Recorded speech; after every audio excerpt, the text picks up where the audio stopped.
Hi friend, so now I am back with my next video, and this video I am going to talk about inhibitors in enzyme kinetics, which can change the rate of the reaction by binding to different enzyme or binding to substrate.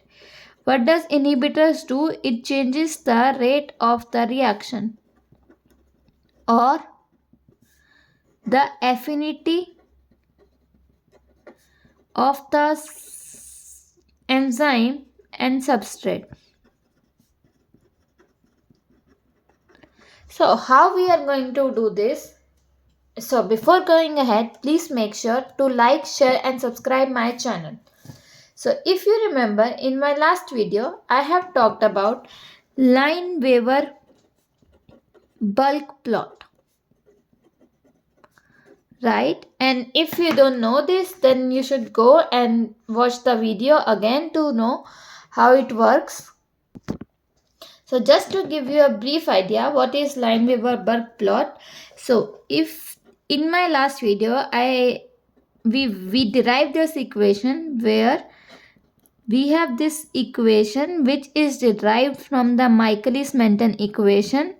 So to know more about this, watch my last video where I have talked about this, and the graph that is very important for the how different inhibitors work.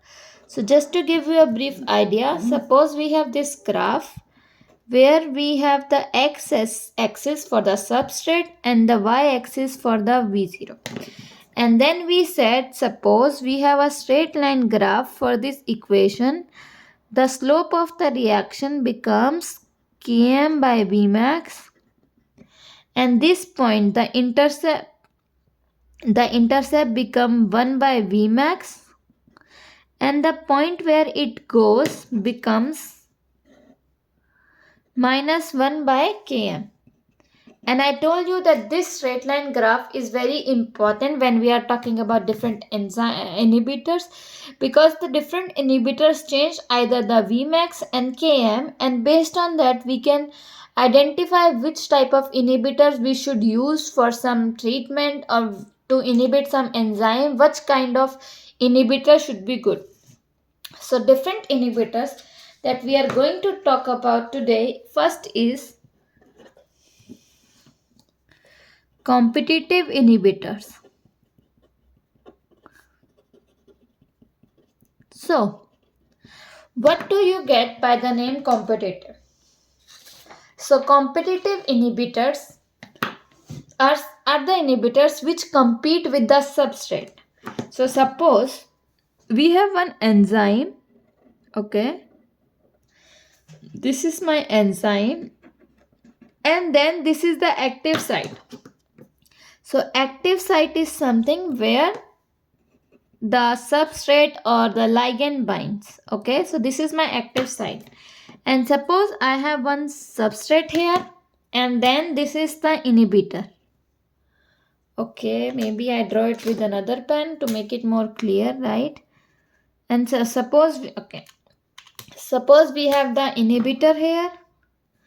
This is my inhibitor, and then this is the substrate. So what does inhibitor do is it competes with the substrate for this site. Suppose we have so many inhibitors but the substrate is very less. So in this case the inhibitor goes and bind there and prevent the substrate from binding. Okay.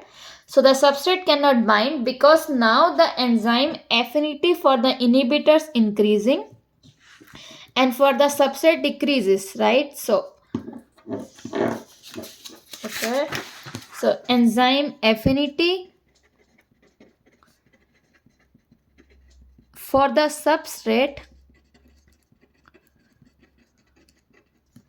decreases because now we have the inhibitors which have high affinity for the enzyme, and for the reaction to go again, for the substrate to bind, it needs lot more of the substrate to activate the same enzyme. So now because the affinity for the enzyme and the substrate is decreased, so now we need lot more of substrate as compared to the previous one. As I have talked about, as the affinity decreases, the Km increases. So this I have already described why it happens in my last video, because Km is a substrate concentration at which we get the half of the Vmax.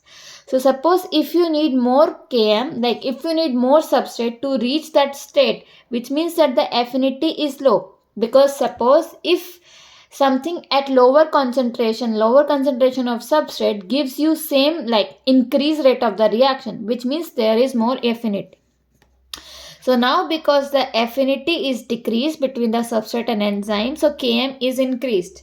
But because the inhibitors binds to the substrate and causes the rate of the reaction, the Vmax, which is the rate of the reaction, remains same, because the rate of the reaction is happening. It's just instead of the substrate, now there is an inhibitor. So if we plot this graph again, what will we get? So suppose we draw this graph here, right? And then we have this 1 by S and 1 by V0. And then we have without inhibitor these, right? Without inhibitor minus 1 by Km. And because I said the Km is increased, which means minus 1 by Km will reduce. So now when we put inhibitors, the Vmax remains the same. So it still intersect here. And then because Km is increased, minus 1 by Km will decrease. So this become minus 1 Km alpha, the new Km. So this is the case of competitive inhibitors, where the inhibitor binds to the active site, it increases the Km and Vmax remains same. So now what we are going to talk about is uncompetitive inhibitors. So now we are going to talk about uncompetitive inhibitor. So as the name suggests, it's not competing. It's not competing with the substrate. Then how is it acting? So what happens is, as I told you, this is the enzyme and then there is the substrate which is bind here, right? So this complex is called ES complex. So in uncompetitive inhibitors, the inhibitors binds to ES complex. Because now the active site is bound by the substrate, so the inhibitors binds to a different site, suppose here, okay, and this site is called allosteric site. So the site different from the active site is called the allosteric site. So this is the difference between the competitive and uncompetitive. First one is, in case of competitive, the inhibitors binds to the active site, but in case of uncompetitive, the inhibitors binds to the allosteric site. And the second one, in case of competitive, the inhibitors binds only to the enzyme, but in case of uncompetitive, the inhibitors binds to the ES complex. So now what happens to Km and Vmax? Because the inhibitor is binding to the ES complex, then it will lock them in such a conformation that the rate of the reaction does not, like the rate of the reaction decreases, because the enzymes are not working with that speed, because now it is in a log conformation and then you cannot dissociate this complex, and then there is less enzyme available. So the rate of the reaction decreases. And now comes the Km. So what happens to Km? So because now since the enzyme is bound to it and then more substrates is there, but it cannot bind to this because the enzyme is locked. And also when it locks, it is in such a tight conformation, because if you see, once it is locked, the enzyme and the substrate come so close to each other that the affinity between them increases. right? Because they are just forced to stick with each other, so the affinity between them increases, which means that the Km will decrease. So now if we plot this graph, what will we get? So this is 1 by S, this is 1 by V0, and then we have the normal one, right, without inhibitors, where it is binding to minus 1 by Km. And now if we have the inhibitor, because the Vmax is reduced, 1 by Vmax will increase, right? And the Km is reduced, so minus 1 by Km will also increase. So now instead of coming here, so this is my inhibitor. So this, instead of coming here, it's here. So there is this shift, and this point is called 1 by Vmax alpha. And this point we can call minus 1 by Km alpha. So in case of uncompetitive, both the Vmax and Km is reduced. So third point that we are going to talk about is non-competitive inhibitors.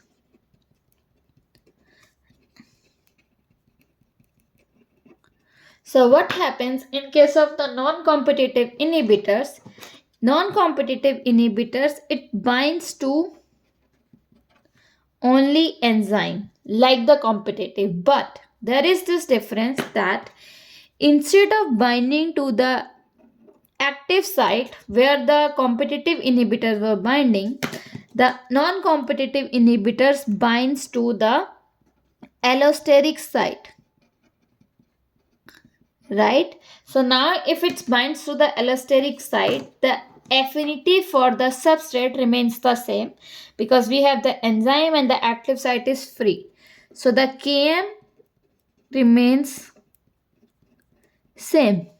But because the Km remains the same, the substrate will bind. But the allosteric site binding by inhibitors prevents the speed of the reaction. So it will decrease the speed of the reaction, and because the enzyme will be stuck, there is less enzyme available. So in that case, Vmax will reduce, right? Because the enzyme cannot behave with the same speed, and now it will reduce the rate of the reaction. And but the Km remains same because the active site is free. So now if we plot this graph, what will we get? So this is 1 by S. Okay, this is 1 by my V0. And if we plot this graph, this is my without inhibitor and with inhibitors, because the Vmax is reduced. So now the 1 by Vmax will increase. So this is my inhibitors, but because the Km is the same, it will comes to this point. So this point is called minus 1 by Km, and then there is this shift, but the Km is same, and this point is called 1 by Vmax alpha. This is the new Km.